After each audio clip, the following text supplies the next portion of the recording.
I'm here to talk about my dad, Arthur Loo Bun in Cantonese. He was born in Hong Kong, but was raised mostly in a little village just outside of Hong Kong called Pun Yun. And he came from quite a large family. It was quite a rural area at the time, but he didn't get much schooling, not being the eldest son. He did follow his father into Hong Kong on a regular basis to work with him in his occupation as a shoe repairman, shoe polisher, basically very, very poor family, very poor background. And as he got older, he did as much as he could to support the family through lots of different jobs, mostly involving manual labour. I remember him talking about having to carry a lot of heavy loads, whether that be cement or rice, or, you know, he did what it took. Eventually he learnt the trade of being a chef, cooking for various restaurants in Hong Kong, and that's when the opportunity came.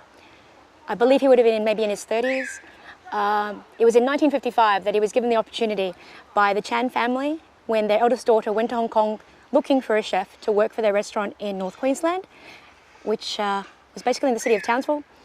So he went out there with the view of trying to make a name for himself and become successful in order to, I suppose, support the family back home, and also to make something of himself outside of that world that he had been born into.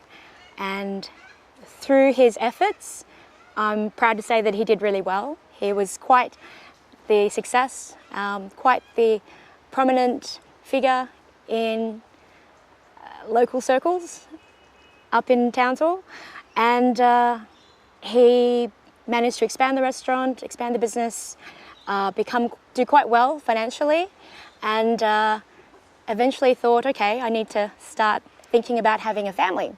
So he went back to Hong Kong and found himself a wife. Ironically, her name is Matilda,